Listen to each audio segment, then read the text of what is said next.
sai in zo daidai nan kamar yadda kuke gani sai in ɗan ƙara mashi girma. So kamar yadda kuke gani bayan na ƙara mashi girma za ku ga hoton gashi nan ya fita kamar a guri guda aka yi su, alhalin ba guri guda ba ne ba, haɗa su ne. Kusan in ce a wannan zamanin abu ne mai sauƙi ka haɗa hoto kamar wannan da kuma wannan su baka wannan. Wannan kusan in ce idan kuka duba za ku ga cewa hotunan inda aka yi su daban-daban, amma bayan an yi editing sai suka kasance kamar guri guda aka yi su. Wanda kusan in ce mutane da dama a wannan zamanin suna amfani da wannan fasahar wajen yin editing. Misali a ce kai ne kake wata ƙasa ko wani guri daban, sai kake buƙata ka haɗa hotonka da wani mutumin da ke wani guri daban, to za ka yi amfani da wannan fasahar wajen yin editing ya kasance kamar guri guda kuka yi hoto da wannan mutumin, alhalin ba guri guda kuka yi wannan hoton ba. Kuma insha Allahu kamar dai yadda muka saba a wannan bidiyon za mu tattauna ko kuma ce za mu nuna muku hanya mafi sauƙi da za ku bi domin yin editing irin wannan cikin sauƙi ba tare da matsala. Kamar yadda kuke gani kai tsaye gashi nan yanzu na buɗe kan wayata, application kusan in ce guda biyu ne za mu yi amfani da su domin haɗa wannan editing ɗin cikin sauƙi ba tare da matsala ba. Don haka ku biyo mu a cikin wannan bidiyon daga farkonta har ƙarshe. To application na farko shi ne wanda ake ce ma canza background, za ku ga gashi nan. Shi amfanin application ɗin wannan zai taimaka maka wajen cire ma hoto background. Kamar yadda kuke gani kuma hanyar da za ku ɗauko application ɗin hanya ce mai sauƙi wanda za ku shiga cikin Play Store kamar yadda kuke gani, za ku zo wajen research sai ku rubuta sunan application ɗin kamar haka, kai za ku ga an ba ku gashi nan sai ku shiga, za ku ga gurin downloading nan sai ku yi telecharging shi cikin sauƙi ba tare da matsala ba. To bayan ka ɗauko application ɗin kamar yadda kuke gani za mu dawo kan waya, kai tsaye za mu shiga cikin application ɗin gashi nan kamar yadda kuke gani, kai tsaye bayan ka shiga za ka ɗan jira kaɗan ya buɗa maka fuskar shi ta farko. Kamar yadda kuke gani za ku ga ana ba da talla amma dai kada ku damu tallan bai da wani problem. To kamar yadda kuke gani bayan dai ka ga fuskar shi, wannan ita ce fuskar shi ta farko, kai tsaye za ka zo ƙarshen ƙasa inda aka rubuta gallery sai ka shiga, a nan ne zai nuna maka duk hotunan da suke kan wayarka. Yanzu kamar yadda kuke gani ga wani hoto na jarumi Hamisu Breaker, to kai tsaye zan danna alamar hoton sai in shiga good. Bayan na shiga kamar yadda kuke gani kai tsaye zai nuno mana nan, bayan ya nuno mana za ku ga tuni ya cire background na hoton. Domin shi wannan application ɗin kana ɗora mai hoto kai tsaye zai cire mashi background ba tare da ka yi ta kewaye-kewaye da dai sauransu. Bayan dai ya cire kamar yadda kuke gani kai tsaye za ka danna wajen editing inda aka rubuta kun gani zai kawo ka nan.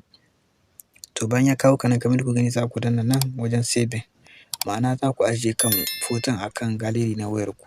To kamar yadda kuke gani yanda na bi na cire ma wannan hoton na farko background, to shi ma na biyun wannan hanyar za ku bi, domin za mu haɗa hoto guda biyu ne su kasance kamar a guri guda aka yi su.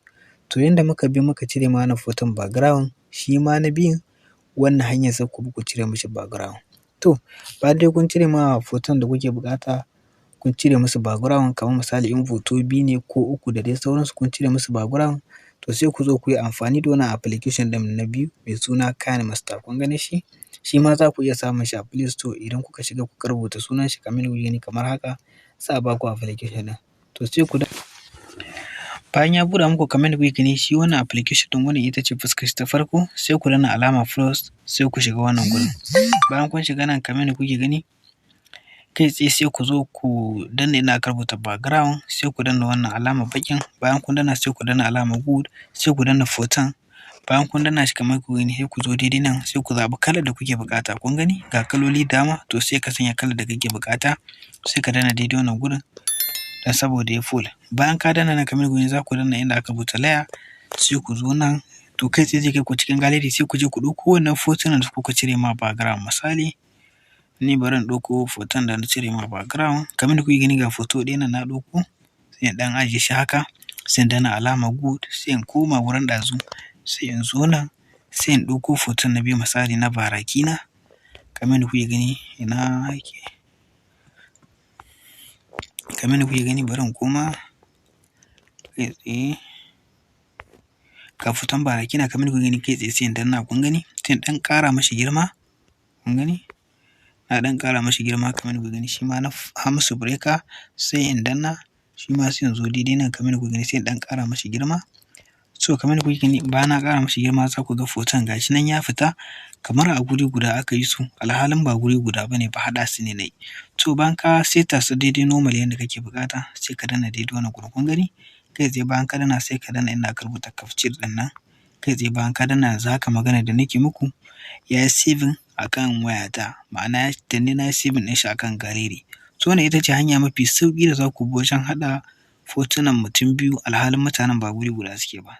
To duka dai ‘yan uwa anan muka kawo ƙarshen wannan bidiyon, da fatan dai kun ji daɗin wannan bidiyon. Kada ku manta ku danna mana alamar like, sannan ku yi subscribing domin samun sababbin shirye-shirye masu amfani makamantan wannan. Sannan ga wanda suke tambaya ko kuma neman ƙarin haske, kuna da damar tambayar ku a comment.